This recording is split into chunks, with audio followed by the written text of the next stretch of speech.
जिसमें आमने सामने के सरफेसेस क्या हो, मतलब पैरेलल ना हो, वही प्रिज्म है। Any piece of glass, any piece of transparent material in which the facing surfaces are not parallel to each other is called as a prism. ऐसा कोई भी कांच का टुकड़ा जिसमें आमने सामने के सरफेस पैरेलल ना हो, उसको प्रिज्म कहते हैं। बात समझ गए होगे, ठीक है ना। अब प्रिज्म के नाम से, अब हम लोग क्या सुनते आए हैं कि प्रिज्म के नाम से ऐसा कुछ है, तभी प्रिज्म कहते हैं, ऐसा कहते हैं ये प्रिज्म है।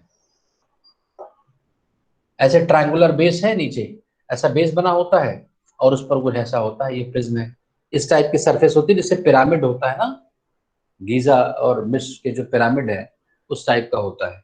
लेकिन ऐसा नहीं कि यही प्रिज्म है, जैसे ये भी प्रिज्म है,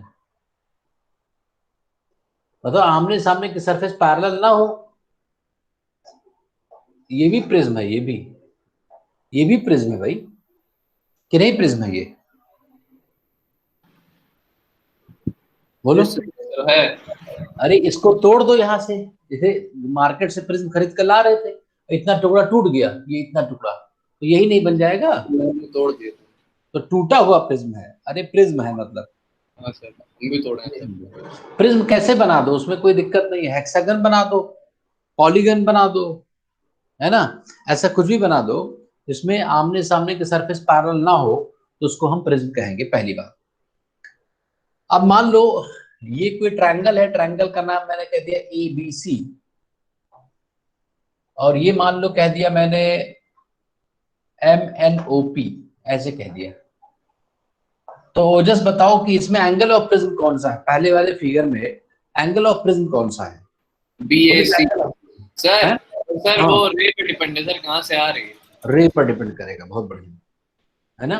तो इसमें रे डायग्राम के बगैर हम नहीं बता सकते। मतलब ये है कि अगर मान लो कोई रे ऐसे आई, इंसिडेंट हुई, मान लो कोई रे ऐसे इंसिडेंट हुई, अच्छा क्या कोई कंडीशन है कि हम रे को भेजें और सीधी चली जाए इस प्रिज्म से? ऐसा कभी हो सकता है?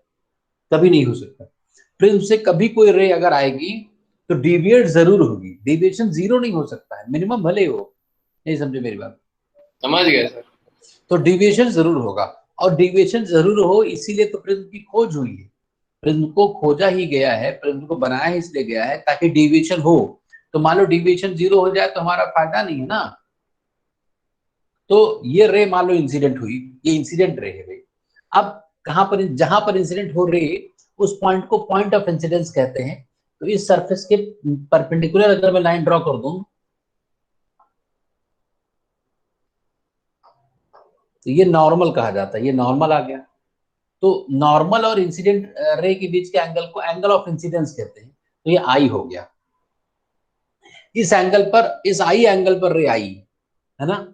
अब जैसे मान लो बाहर एयर है, बीच में इधर डेंसर है, तो जैसे एंटर करेगी तो वो टुवर्ड्स द नॉर्मल बेंड हो जाएगी, तो नॉर्मल की तरफ बेंड हो गई, बेंड कर दिया मैंने नॉर्मल की तरफ, तो इसको हम रिफ्रैक्टेड रे कहते हैं। तो रिफ्रैक्टेड रे और नॉर्मल के बीच के एंगल को आर कहते हैं, तो इसको R1 कह देते हैं, क्योंकि यहाँ पर दो जगह एंगल बनेगा। फिर यहाँ पर फिर से नॉर्मल मैंने ड्रॉ कर दिया, तो नॉर्मल मैंने ड्रॉ कर दिया यहाँ पर, तो फिर से डेंसर से रेयर में जा रही है, तो अवे फ्रॉम द नॉर्मल चली गई, इसको इमरजेंट रे कहते हैं, है ना। इस एंगल को जो दूसरी बार जो इंसिडेंट हुई है, ये भी इंसिडेंट कहना चाहिए, लेकिन इसको कहते हैं R2, इसको R2 कहते हैं, दिख रहा है कि नहीं। और इसको हम इमरजेंट एंगल कहते हैं, ठीक है। तो ये इंसिडेंट रे है और ये इमरजेंट रे है। तो इंसिडेंट रे जिस फेस पर इंसिडेंट हुई उस फेस का नाम AB है, और इमरजेंट रे जिस फेस से निकली उस फेस का नाम AC है ना। तो जिस फेस पर इंसिडेंट रे एंटर कर रही है और जिस फेस से इमरजेंट रे इमर्ज कर रही है, उन दोनों फेस के बीच के एंगल को एंगल ऑफ प्रिज्म कहते हैं। तो देखो, इस फेस और इस फेस, दोनों फेसेस के बीच का एंगल ये वाला है, इसीलिए इसको हम एंगल ए जो है, इसको एंगल ऑफ प्रिज्म कह देंगे इसमें।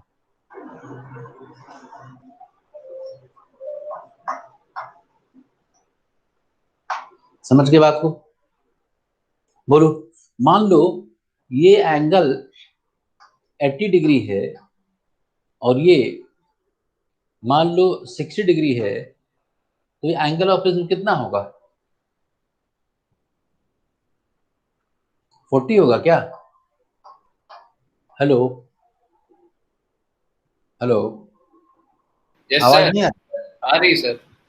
तो ठीक है, समझ में आ गया ये एंगल ऑफ प्रिज्म ये होता है कि ठीक है ना ये यस सर। एक्सप्रेस। अब मान लो इसमें पूरी कहानी सेम मैं यही कर देता हूं। मान लो एक रे यहाँ पर आई ऐसे, और यहाँ पर आई, यहाँ पर फिर से बेंड होगी इधर, और यहाँ से ऐसे निकल गई।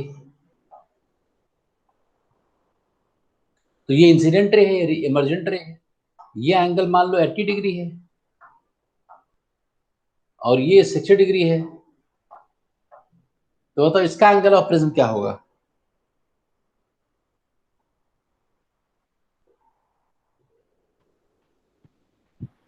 बोलो। सर 40 होगा। और कोई? गुलाब, इसका एंगल ऑफ प्रिज्म क्या होगा? सर भले ही टूटा हो लेकिन एंगल ऑफ प्रिज्म तो वही होगा। जैसे 40 अरे वही होगा ना, इधर टूटा सर। हुआ प्रिज्म भाई। इस फेस को अगर एक्सटेंड करेंगे हम, हाँ सर, इसमें जोड़ेंगे। बहुत बच्चे इसी में कंफ्यूज हो जाते हैं। जैसे कहते हैं, एक तो पहले प्रिज्म होने से ही मना कर देते हैं, पहला एरर। कहते प्रिज्म थोड़े है, टूटा हुआ प्रिज्म है ना ये, तभी तो प्रिज्म है। जो टूटा हुआ टुकड़ा था उसको ऊपर रख दो, नहीं समझे? तो ऐसा ही तो बन जाएगा। तो ये 40 ही आएगा ना यहाँ पर। फिर कई बार बच्चे कहते हैं कि इसमें दो एंगल ऑफ प्रिज्म है, एक ये वाला और एक ये वाला। ये सब गलत सलत बातें हैं। तो इंसिडेंट रे का जो फेस है और इमर्जेंट रे का जो फेस है, उन दोनों को अगर हम नहीं मिल रहा है तो मिलाकर देख लो, आगे बढ़ा दो डॉट डॉट करके, तो उसके बीच में जो एंगल होगा उसको एंगल ऑफ प्रिज्म कहेंगे। क्या ये बात सबको क्लियर हो गई? क्या ये बात क्लियर है बच्चों? बोलो। Yes sir, yes yes sir. Sir. इन दोनों फिगर्स में आपको दिख रहा है कि रे जो है ना डिविएट हुई है। जैसे रे वैसे तो सीधा जाना था ऐसे, लेकिन डेविएट हो गई है। अब इसमें कुछ ज्योमेट्रिकल फैक्ट्स मैं यहां से लिखने जा रहा हूं। ज्योमेट्रिकल फैक्ट्स ये देखना है तुम्हें। तो यहां पर देखो जरा। अब ये तो मैंने एंगल की वैल्यू दे दी थी। वैसे यार इन जनरल अगर बात करें तो हमें एंगल के बजाय हमें तो मतलब पूरा एक मतलब ये 80-60 नहीं रहेगा। तो इसको मान लो ऐसा है कोई प्रिज्म, एक ये ऐसा है, ये मान लो बी है, ये सी है बेस, ये ए है। यहां से कोई रे एंटर कर रही है, एंटर कर गई, एंटर कर जा रही है। अभी ये नॉर्मल मैंने ड्रॉ कर दिया, नॉर्मल से फिर से रे ऐसे आ गई, और फिर यहां पर देखो ऐसे हो गई, और फिर ऐसे चली गई, इमर्जेंट रे हो गई। ये एंगल एंगल ऑफ प्रिज्म है। इसको हम आई कहते हैं ना। बोलो, इस एंगल को क्या बोलते हैं? इस एंगल को R1 कहेंगे ना इसको। यस सर, दिख रहा है कि नहीं दिख रहा है? Yes sir. दिख रहा होगा। और इसको R2 कहते हैं, और इस एंगल को हम इमर्जेंट एंगल ई कहते हैं, है ना? तो ये नॉर्मल है, नॉर्मल है तो ये पूरा 90 होना चाहिए। तो ये वाला एंगल 90 माइनस R1 होगा, 90 माइनस R1 होगा। ऐसे ये वाला भी एंगल कितना होगा? 90 माइनस R2 होगा। बोलो। अब ये एक ट्रायंगल की बात अगर करें तो ट्रायंगल के तीनों एंगल्स का सम 180 होता है। तो इसका plus this plus A is equal to मतलब 90 minus R1 plus 90 minus R2 और plus A is equal to 180। A is equal to R1 plus R2। 180, तो इसको सॉल्व किया जाए तो 90 प्लस 90 180 से कट जाएगा। तो देखो R1 plus R2 is equal to A आ गया। ये हम लोगों ने प्रूव कर दिया। मतलब जब भी कोई रे प्रिज्म के अंदर होगी, तो प्रिज्म के जब अंदर रे है तो वो नॉर्मल से जो एंगल बना रही है, प्रिज्म के अंदर जो रे है ना, वो कंसेक्यूटिव दोनों आमने सामने के नॉर्मल से जो एंगल बना रही है, उसको रिफ्रैक्ट, उसको हम एंगल ऑफ रिफ्रैक्शन कहते हैं। रिफ्रैक्टिंग एंगल नहीं कहते हैं, पता है इसमें रिफ्रैक्टिंग एंगल कौन सा है? अनुभव इसमें रिफ्रैक्टिंग एंगल कौन सा है बताओ Harsh, what is refracting angle in this case? Harsh, Yes, sir. what is refracting angle in this figure? Refracting angle, sir, R1 है सर. सर हाँ सर वो तो रिस्पेक्ट में होगा ना, किस रे की बात कर रहे हैं? नहीं, अगर नहीं पता है तो तुरंत मना कर दो, टाइम वेस्ट नहीं होगा। नहीं पता। Refracting angle angle of prism को ही कहते हैं, नाम दूसरा है, लिखा रहता है आईटी क्वेश्चंस में रिफ्रैक्टिंग एंगल ही लिखते हैं, एंगल ऑफ प्रिज्म लिखते ही नहीं है। रिफ्रैक्टिंग एंगल है, देखो अगर ए 0 हो जाए तो रिफ्रैक्शन तो वो नहीं होगा, तो सीधा हो जाएगा ना, दोनों सरफेस पैरेलल हो जाएगी, तो रिफ्रैक्शन मतलब वो होगा ही नहीं, डेविएशन होगा ही नहीं, ये सीधा निकल जाएगा। हाँ, तो refracting angle angle of prism का ही नाम है।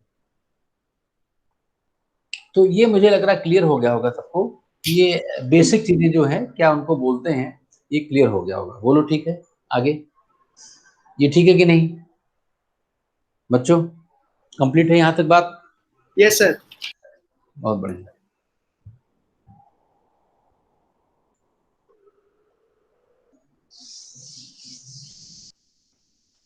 प्रिज्म बहुत इंटरेस्टिंग और बहुत अच्छे क्वेश्चंस आते हैं, छोटे छोटे क्वेश्चंस होते हैं लेकिन बहुत बढ़िया होते हैं।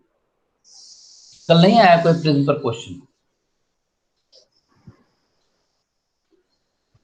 नहीं सर, नहीं आएगा सर टोटल इंटरनल रिफ्लेक्शन में आया था सर, मतलब वही सर क्या कहते हैं, बहुत आसान होगा,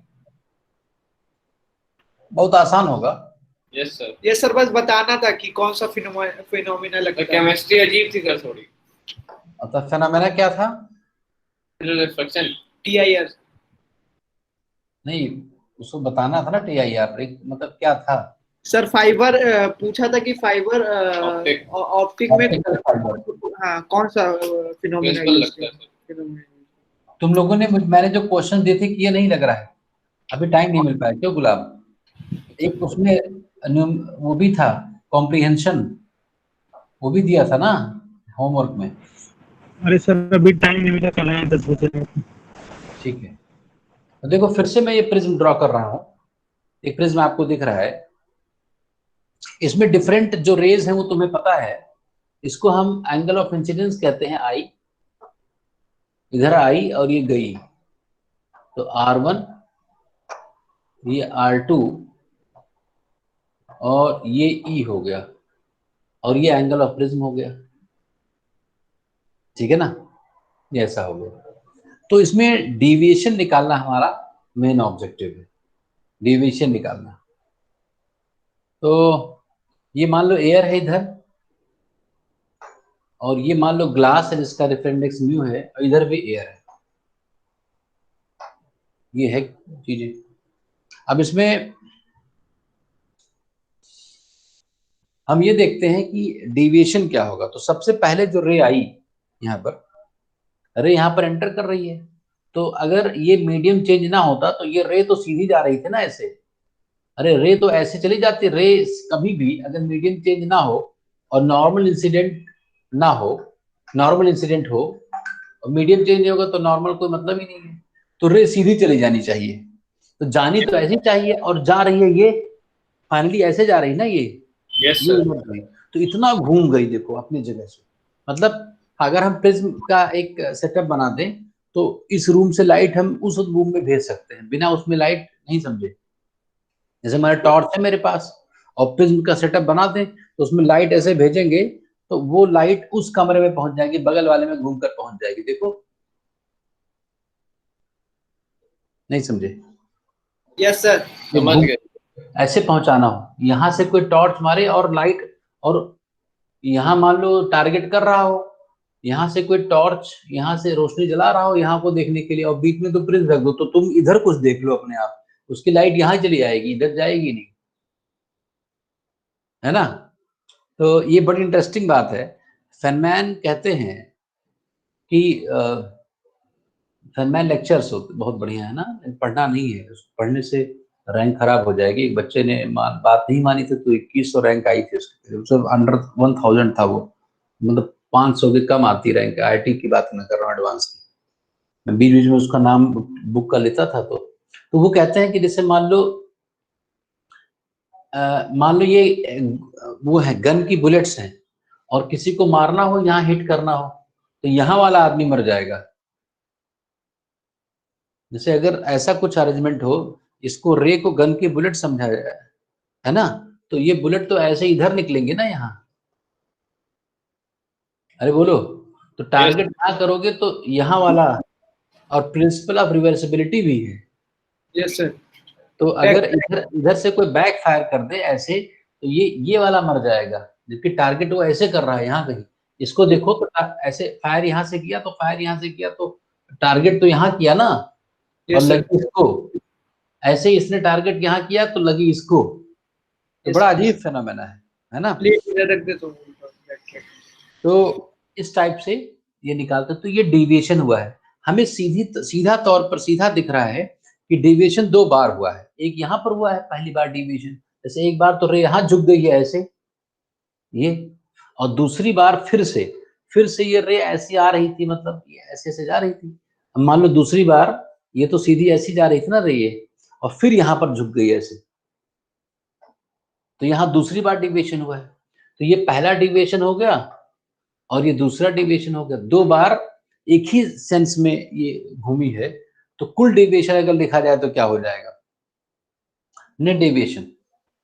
भाई एक बार तो क्लॉकवाइज घूमी इतना, del1 प्लस del2, तो ये नेट डेविएशन आ गया। इसको डेविएशन कहते हैं, रे का deviation, deviation of incident ray. ऐसे 2 बार डेविएट हो गई, कोई दिक्कत नहीं, बहुत बढ़िया। तो हम डेविएशन देखते हैं। तो ये आई है, तो इसके सामने का पूरा एंगल आई होगा, तो del1 प्लस r1 आई है, तो del1 हो जाएगा i माइनस r1।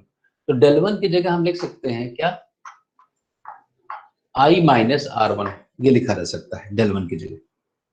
और del2 की जगह क्या लिखा जा सकता है, अगर हम देखें तो ये पूरा एंगल E, इसके सामने का एंगल कौन सा होगा, देखो R2 के सामने का एंगल कौन है, इतना ही, सिर्फ इतना ही R2 है, ये R2 है।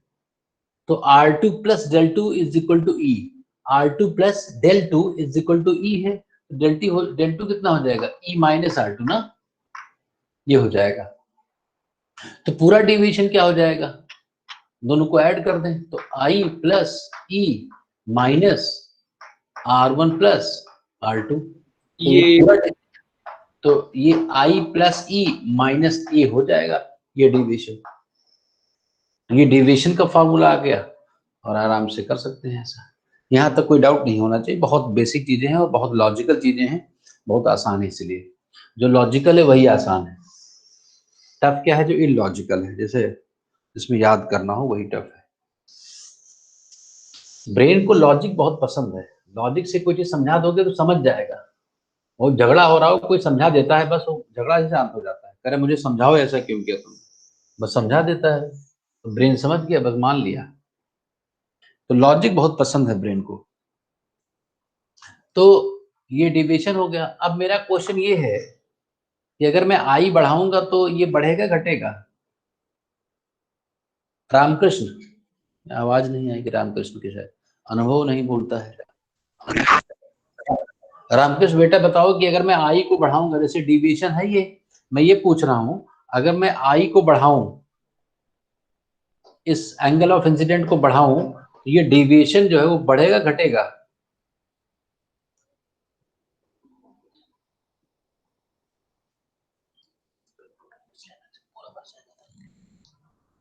यहां तक लिख दूंगा, बोलो।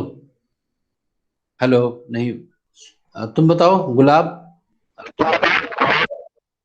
रहने दो रामकृष्ण, आवाज नहीं आ रही।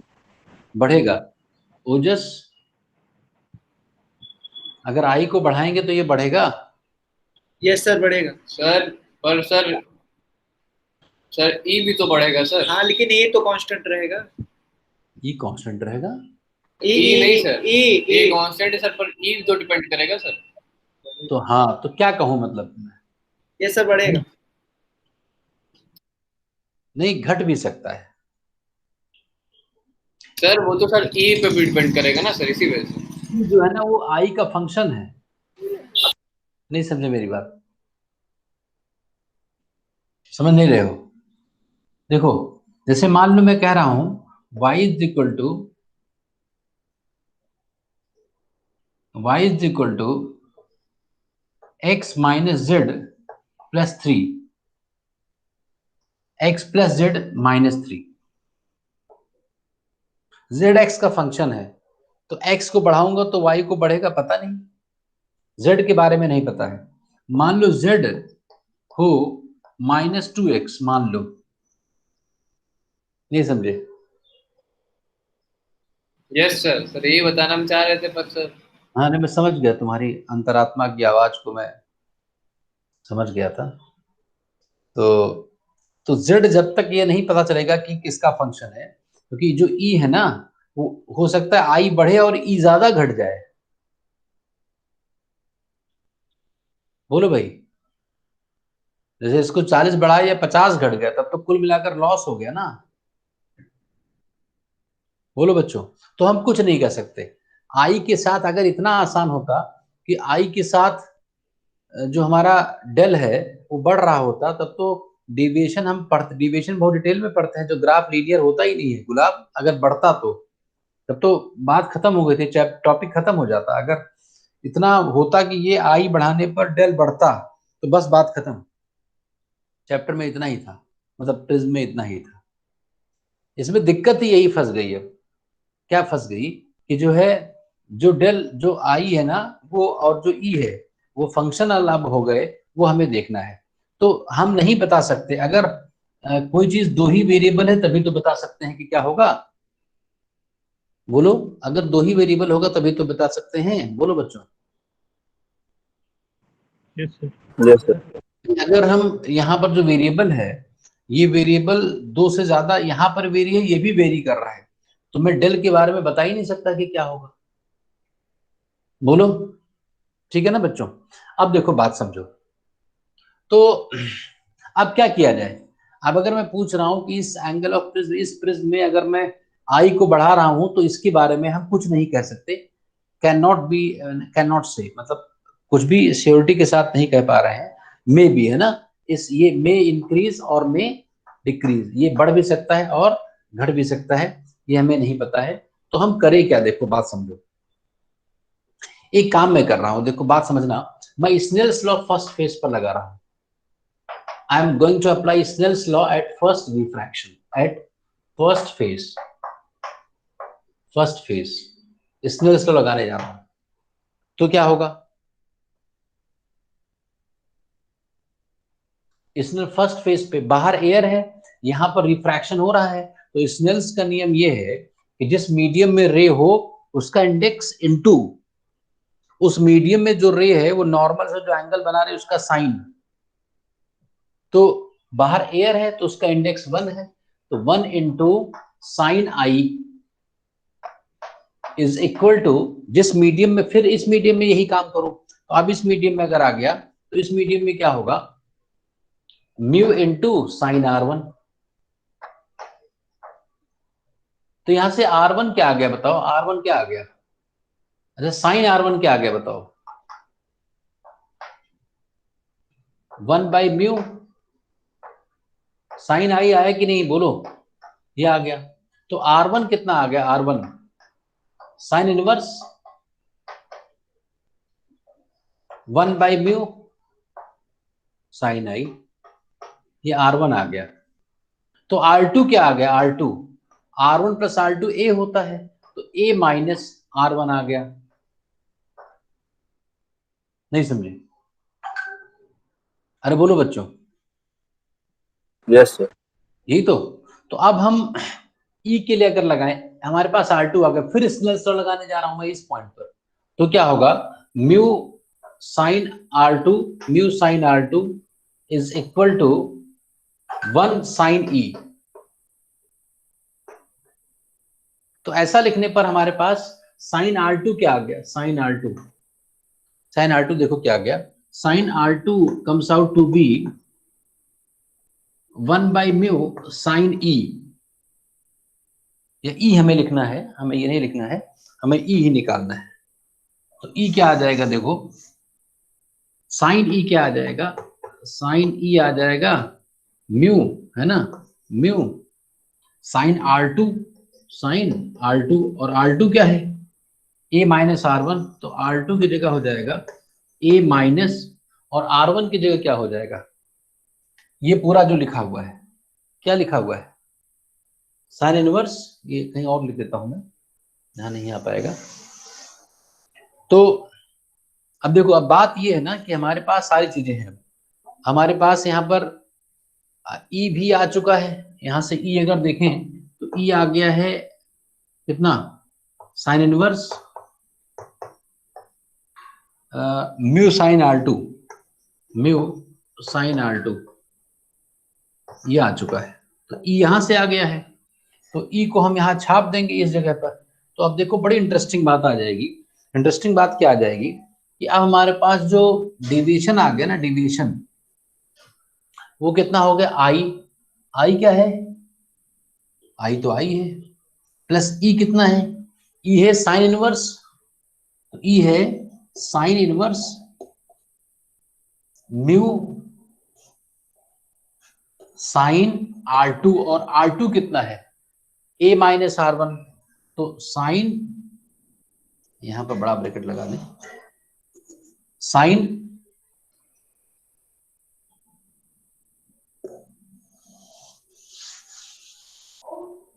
साइन इनवर्स, साइन इनवर्स कितना हो जाएगा, बोलो, अरे साइन इनवर्स यहाँ क्या था, म्यू साइन R2 ना, तो म्यू साइन R2 कितना है, a माइनस R1, तो साइन R2 की जगह a माइनस, और R1 कितना है, sine inverse, sine inverse 1 by mu sine I, ये तो आ गया ई, इतना ई आ गया, माइनस ए, ये आ गया डेविएशन। अब इसमें एक ही वेरिएबल है आई ही, देखो ए कांस्टेंट है, आई वेरिएबल है। भाई ये थोड़ा ज्यादा हो गया क्या बच्चों, 10 बीच से, बच्चों बताओ सर। हाँ, सर ये याद करना पड़ेगा। नहीं नहीं कुछ नहीं करना, ये सब फर्जी है, याद जो करना, जो काम की चीज है वो तो, जो काम की चीज है वो बहुत सरल है, लेकिन वो सरल आया कैसे, जैसे नहीं समझे मेरी बात। हाँ सर समझ गए, कॉन्सेप्ट।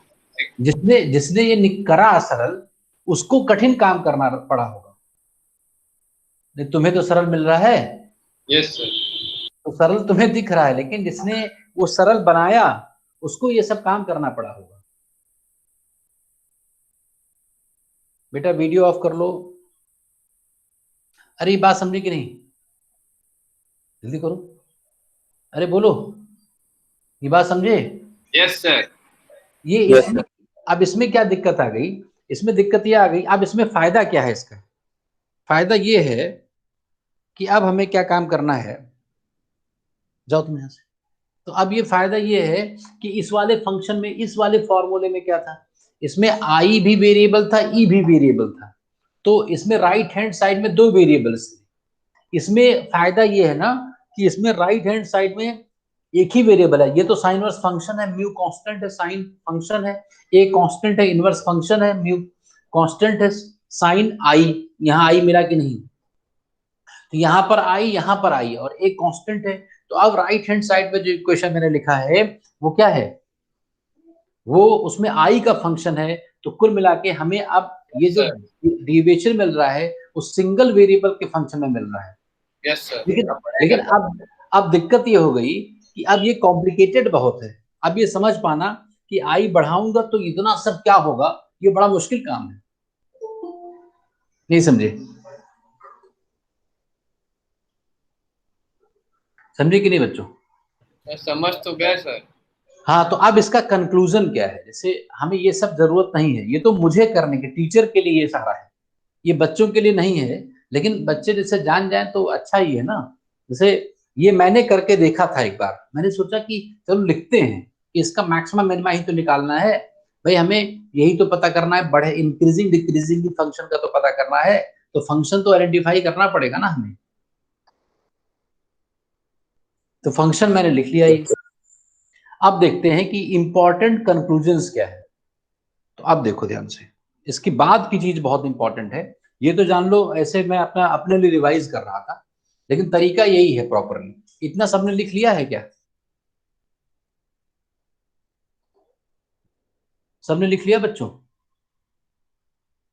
यस सर, फोटो खींच ली। ये पूजा पाठक का आपको दिख रहा है क्लियर? माइक केवल ऑन करना है, वीडियो नहीं। विजिबिलिटी है आपके यहाँ? नेटवर्क सही है? नई स्टूडेंट एक जुड़ी है। हेलो, आवाज आ रही मेरी? I am speaking to the new student. चलो, नेटवर्क का इशू बहुत रहता है, तो वैसे अब ये बात लिख लिया होगा सबने, स्क्रीनशॉट। गुलाब, रामकृष्ण, अनुभव, ले लिया स्क्रीनशॉट। ठीक है। तो ये आगे देखते हैं हम लोग।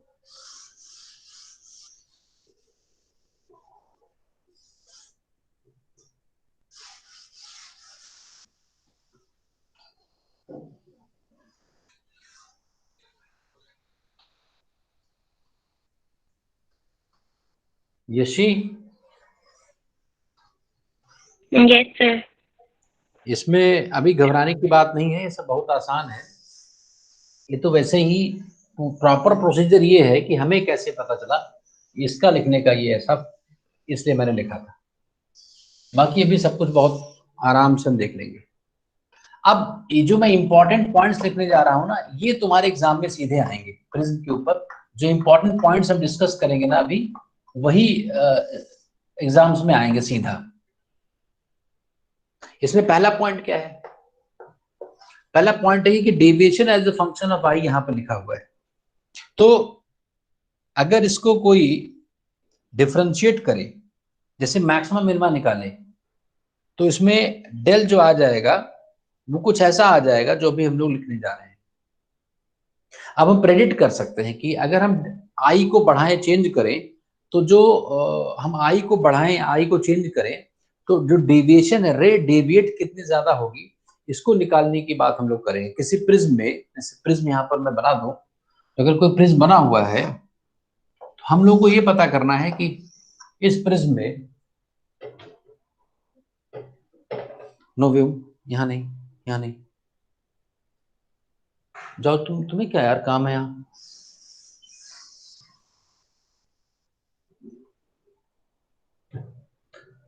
प्रिज्म में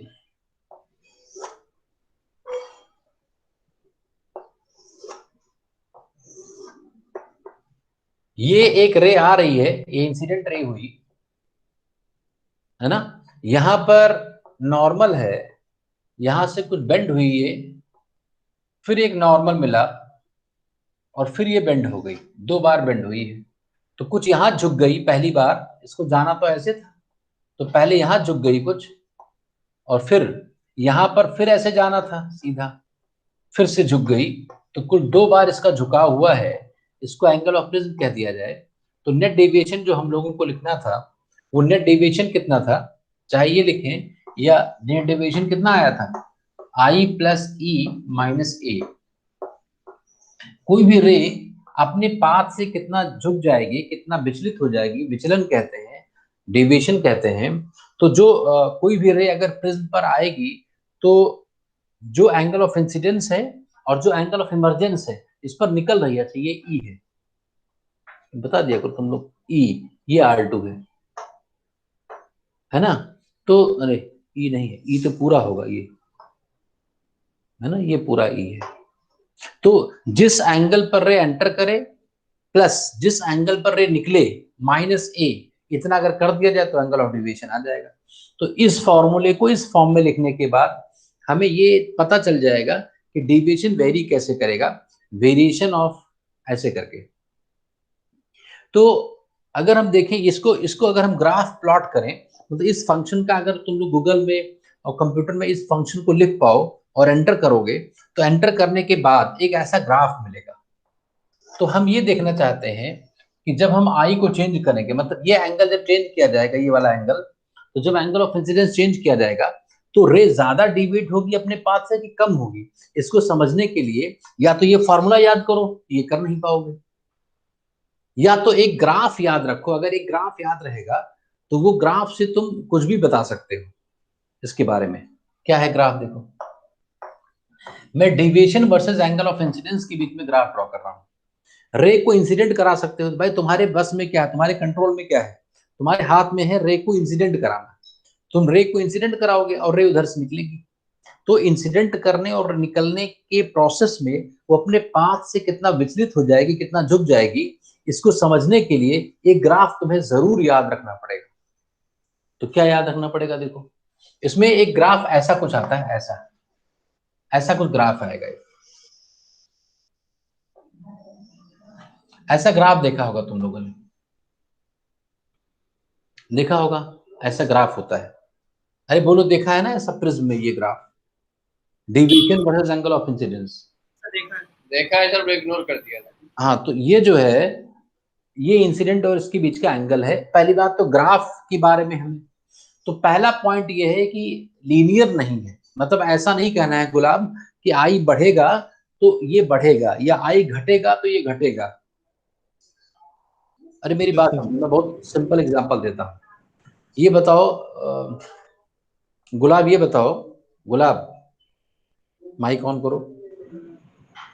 जैसे मान लो कोई मेन का या नीट का कोई पेपर दे रहा है, तो बच्चा अगर वो ज्यादा क्वेश्चंस अटेम्प्ट करेगा ज्यादा, तो क्या उसके ज्यादा मार्क्स आएंगे? मतलब नंबर ऑफ क्वेश्चन ज्यादा अटेम्प्टेड हैं तो क्या गारंटी है कि ज्यादा नंबर आएंगे? No sir. कम भी आ सकते हैं ना, क्योंकि नेगेटिव मार्किंग है। Yes, sir. ऐसा भी हो सकता है कि ज्यादा किया और कम आ गया। यही होता है। ये भी होता है कि कम किया और ज्यादा आ गया। हाँ सर, मेरे साथ ये। तो नेगेटिव मार्किंग होने से जो डायरेक्ट प्रोपोर्शनलिटी है खत्म हो गई कि ज्यादा क्वेश्चन करके आया है। कोई खुशी की बात नहीं है अगर ज्यादा क्वेश्चन करके आया है। जो कम क्वेश्चन करके आया हो सकता है वो खुश हो जाए आदमी। बोलो। सर ये ग्राफ सर जो है सर, इसके साथ पढ़ा तो है सर ये कि सर इंसिडेंस बढ़ाने पे सर पहले डेविएशन घटता है, फिर सर जब डेविएशन की मिनिमम वैल्यू आ जाती है उसके बाद इंसिडेंस एंगल बढ़ाने पे डेविएशन बढ़ जाता है। अगर किसी भी चीज की मिनिमम वैल्यू, माइक ऑफ कर लो, अगर कोई भी चीज अपन मिनिमम पर पहुंची है तो पहले घटी है फिर बढ़ी है। अगर किसी चीज का मिनिमा है तो पहले घटेगी फिर बढ़ेगी। जैसे मान लो कोई बिजनेस है, तो बिजनेस में पहले साल बिजनेस हुआ, फिर दूसरे साल बिजनेस हुआ, तीसरे साल, कई साल, 10 साल के बिजनेस का प्रॉफिट देखा गया। तो पहले साल में काफी ज्यादा प्रॉफिट था, फिर घटा, लेकिन 10वें साल में फिर प्रॉफिट अच्छा रहा। इसका मतलब कोई ऐसा साल रहा होगा जब सबसे कम प्रॉफिट रहा होगा। तो उस ईयर का जो मिनिमम जो जिस ईयर में मिनिमम प्रॉफिट रहा है उसके पहले क्या था, प्रॉफिट ज्यादा था, और उसके बाद में प्रॉफिट ज्यादा है, तो प्रॉफिट घटा और फिर बढ़ा। तो अगर किसी ग्राफ में मिनिमा आता है तो उसका मतलब वो पहले घटेगा फिर बढ़ेगा। ये बात क्लियर हो गई, ठीक है ना? यस। तो अब इसमें पहली बात जो आपको ध्यान में रखनी है, इंपॉर्टेंट पॉइंट, उसमें ये रखना है कि this is not a parabola. ये जो ग्राफ है ये this is not a parabola. पहली बात तो ये है कि कभी ऐसा लिखा आपको मिल जाएगा कि प्रिज्म में जो deviation versus angle of incidence का ग्राफ है वो पैराबोलिक है, तो पैराबोलिक नहीं है। पहली बात तो ये ध्यान, देखने में पैराबोला लग सकता है।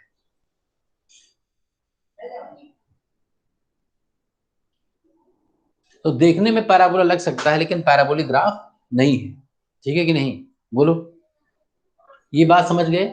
दूसरा क्या है इसमें, ये दूसरा क्या है? बोलो बच्चों, ये समझ में आ गया कि पैराबोला दिखने में लग सकता है लेकिन पैराबोला है नहीं। अच्छा ये बताओ कि इसमें क्या है कि क्या मैं ऐसा कह सकता हूं कि we have single value of deviation for two different angles of incidence?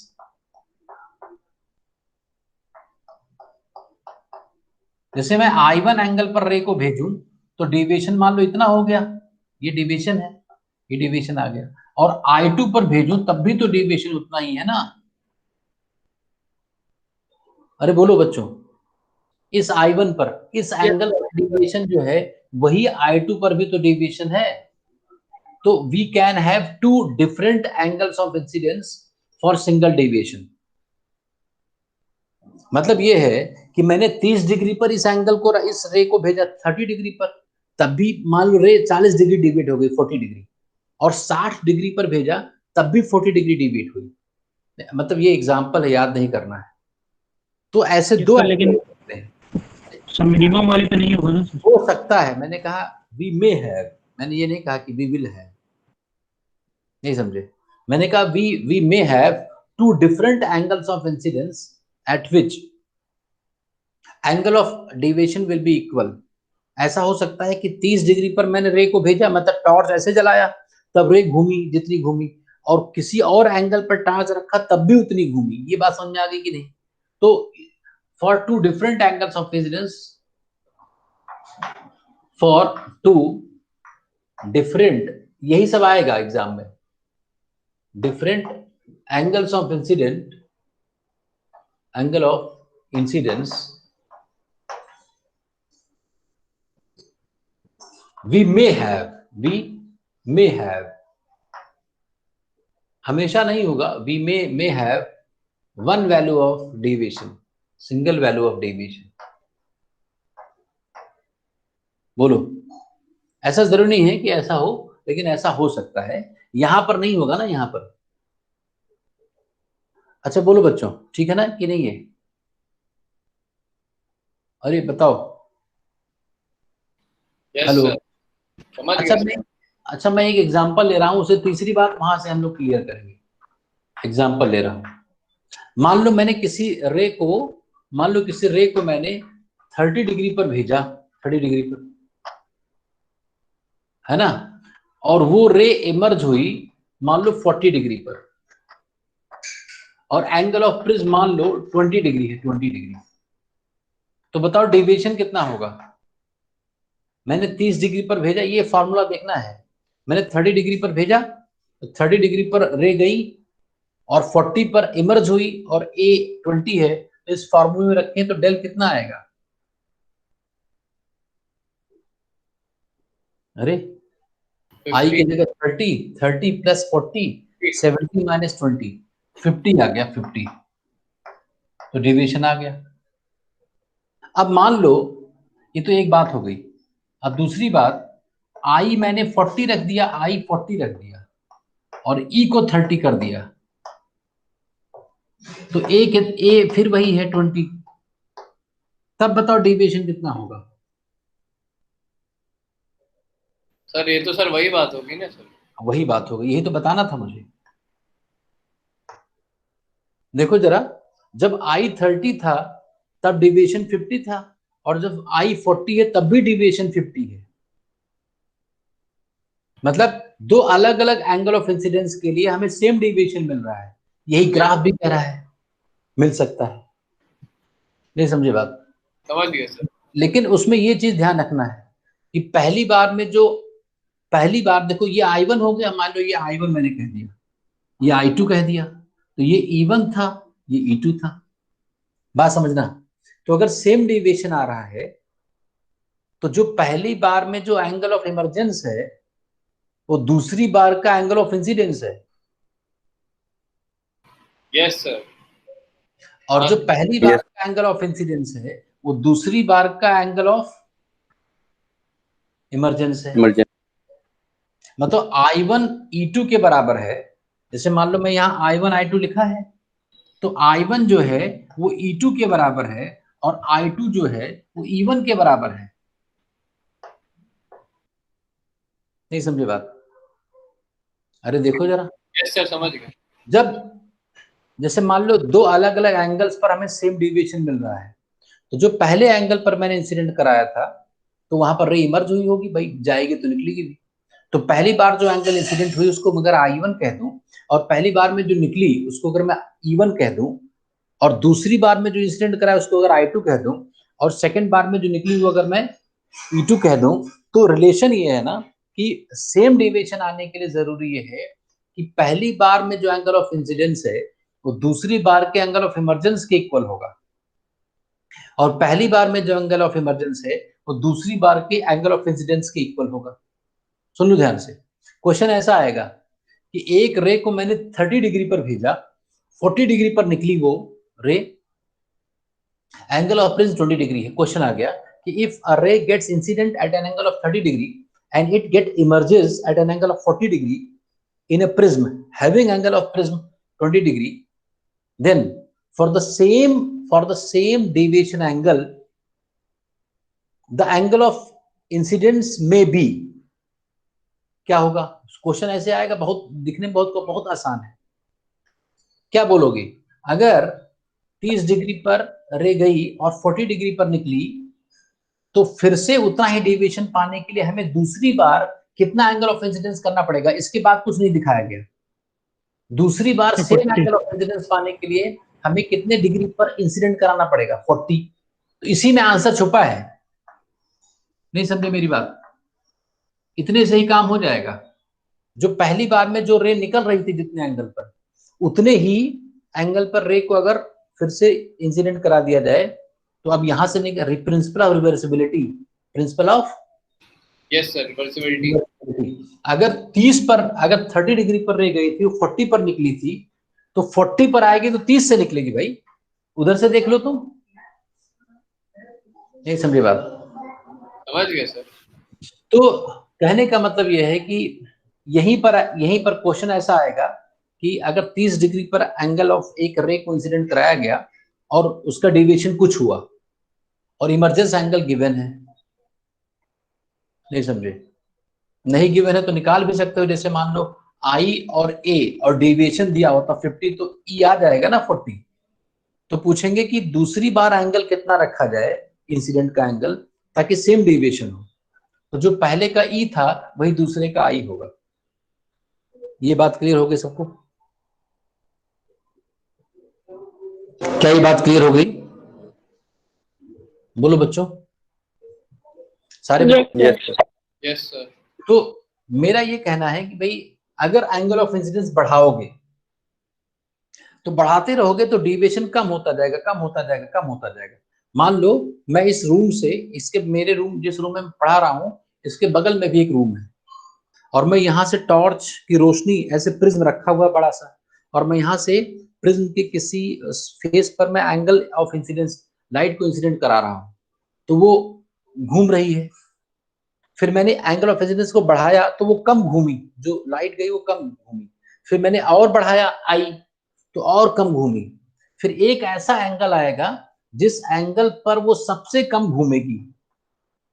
तो जिस एंगल पर रे का डिविएशन सबसे कम हो उस एंगल को हम एंगल ऑफ मिनिमम डेविएशन कहते हैं, angle of incidence for minimum deviation.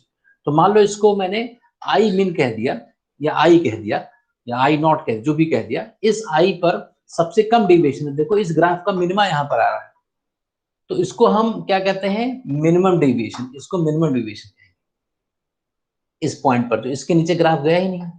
उसके बाद फिर जब तुम आई बढ़ाओगे तो फिर बढ़ने लगेगा। एक्सपेरिमेंट समझ में आ रहा है कि नहीं?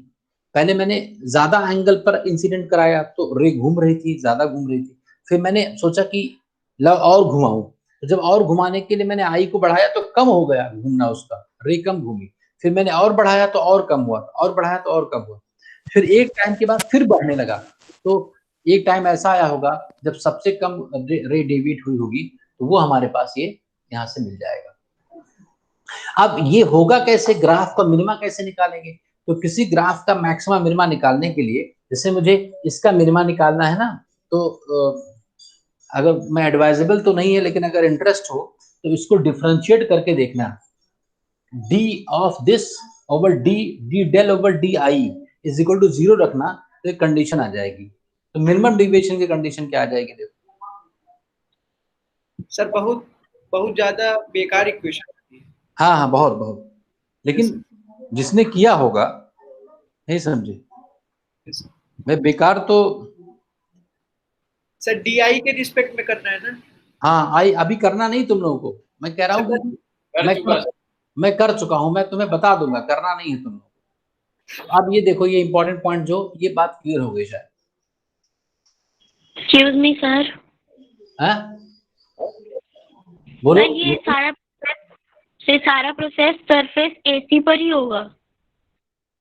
क्या आवाज क्लियर नहीं है, फिर से बोलो। सर ये जो डेविएट हो रहा है इमरजेंट रे जहाँ से निकल रही है, ये एसी सरफेस पर ही होगा सब कुछ। इसी सरफेस पर डिविएशन होगा। नहीं, यही तो क्या, एक ही सरफेस पर होगा, ये कह रही हो? हाँ, मैं कह रही हूँ एसी पर ही होगा, ऐसा तो नहीं बीसी पे चला जाए। इधर वापस भी आ सकता है, टीआईआर हो जाएगा। इसका टीआईआर भी होगा, अभी पढ़ेंगे हम लोग, नहीं समझे? ऐसा भी हो सकता है ओके। कि ये घूम करके यहाँ आ जाए फिर यहाँ से निकले, ऐसा भी हो सकता है। लेकिन अभी हम बोल, हाँ टीआईआर हो जाएगा तो ऐसा हो सकता है, लेकिन उसके लिए वेट करना है। कितने 2 पॉइंट्स हम लोगों ने पढ़ लिया? कितने पॉइंट्स हो गए थे इंपॉर्टेंट पॉइंट्स? तीसरा पॉइंट क्या है? जब इसको डिफरेंशिएट किया जाएगा तो ये जो डिविएशन है ये मिनिमम जब होता है, कब? ये मिनिमम तब होता है जब जब जब I is equal to E हो जाएगा। ये कंडीशन, मिनिमम डेविएशन की कंडीशन अगर कोई तुमसे पूछे कि मिनिमम डेविएशन की कंडीशन क्या है, तो यहां से निकल आता है, यहां से R1 बराबर R2 आ जाएगा टर्म्स में। इसको डिफरेंशिएट करके मैंने चेक किया है, इसलिए मैं बता रहा हूं कि जब भी ऐसा किया जाएगा तो मिनिमम डेविएशन के लिए I is equal to E आ जाएगा। समझ गए? हेलो, कई बच्चे कैसे गड़बड़ कैसे हो गया, लीव कर गए। आ रही है आवाज? यशी, गुलाब, प्रतिका, राम। Yes sir. मैं ये कह रहा हूं कि डेविएशन मिनिमम कब होगा? जब I और E इक्वल हो जाएंगे। जैसे अभी मैंने I लिया था 30 और E था 40, नहीं समझे? तो I E और इक्वल नहीं था। जब I और E जितने एंगल पर प्रिज्म पर लाइट जाए उतने ही एंगल पर अगर निकलने लगे तो वो सबसे कम डेविएशन का केस हो जाएगा। तो I और E अगर इक्वल होंगे तो R1 R2 भी इक्वल होंगे, नहीं समझे भाई? R1 क्या था? R1 हम लोगों ने निकाला था ना, R1 कितना आया था? बोलो। अरे ये निकाला था ना R1 R2, जब स्नेल्स लॉ लगाओगे तो √1/μ sin I। हाँ हाँ हाँ, तो अगर I और E इक्वल होंगे तो R1 R2 भी इक्वल हो जाएंगे उसी इक्वेशन में, है ना? तो मिनिमम डेविएशन कितना हो जाएगा? मिनिमम डेविएशन होता है I plus E minus A। तो I और E इक्वल हो गए हैं तो 2I लिख दो, I को भी E लिख दिया मैंने, और इसको A लिख दो चाहो तो ये कंडीशन आ गई, है ना? तो यहां से हम, ये दूसरी बात ये है कि R1 प्लस R2 एक इक्वल होता है, R1 प्लस R2 एक इक्वल होता है। तो मिनिमम डेविएशन पर जब R1 R2 इक्वल होगा तो चाहो तो इसको 2R1 लिख दो, R2 भी R1 है तो A हो जाएगा। क्यों? तो मिनिमम डेविएशन पर अगर हम लिखें तो यहां से I निकालो, मिनिमम डेविएशन पर I की जगह क्या आ जाएगा? मिनिमम डेविएशन प्लस A/2, ये हो जाएगा I, और यहां से R1 निकालो, A/2 हो जाएगा कि नहीं? अरे यही तो होगा भाई बच्चों। Yes sir. अब स्नेल्स लॉ लगा, पहले फेस पर स्नेल्स लॉ। तो स्नेल्स लॉ अगर लगाएंगे तो क्या होगा? 1 into sine I, 1 into sine I, ये आई लिखा हुआ है, is equal to mu into sine R1। तो यहां से म्यू निकाल सकते हो तुम आसानी से। म्यू क्या आ जाएगा? म्यू देखो, साइन आई का मतलब sine A plus lambda del minimum by 2 divided by sine A/2। अब ये फॉर्मूला बहुत आता है, ये फॉर्मूला अगर याद है तो एक क्वेश्चन तुरंत हो जाएगा। ये फॉर्मूला ये याद रखना है, इसको नहीं याद रखना है, ये तो हमारे एक्सरसाइज के लिए था कि कैसे निकाला गया। हमें ये फॉर्मूला, जो नीट के लिए बच्चे तैयारी कर रहे हैं या IIT मेन के लिए, एडवांस में तो ऐसा नहीं पूछेगा, लेकिन नीट में सिर्फ फार्मूला बेस्ड क्वेश्चन आ जाएगा, जेईई मेन में भी आ सकता है, जहां तुम्हें एंगल ऑफ प्रिंस दिया रहेगा, मिनिमम डेविएशन दिया रहेगा, और तुम्हें म्यू उस ग्लास का रिफ्रैक्टिव इंडेक्स पूछ लेंगे तो वहां से निकाल सकते हैं। ये बात समझे सारे बच्चे? यहां तक बात क्लियर हो गई? अरे यहां तक बात क्लियर है? हेलो, क्लियर है? Hello, yes sir. तो ठीक है। सर वो लास्ट न्यूज आप क्या लिखा है दिख नहीं रहा है। ये साइन a/2 है ना, लास्ट में ये मैं फिर से लिख देता हूं कि म्यू जो होगा लास्ट पॉइंट बेटा हो गया, खत्म हो गया। म्यू इज इक्वल टू, यहां से मैं ये ऊपर लिख देता हूं, साइन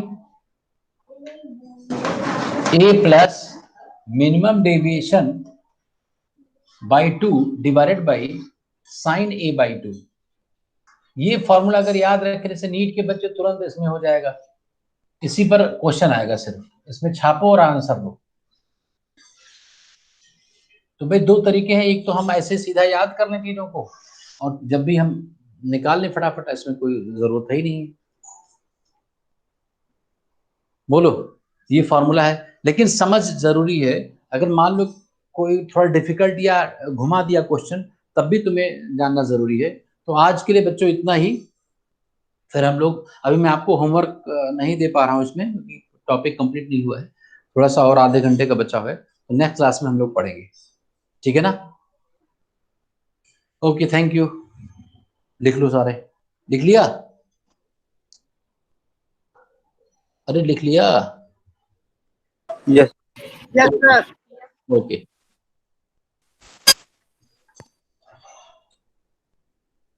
क्लास एंड हो रही है।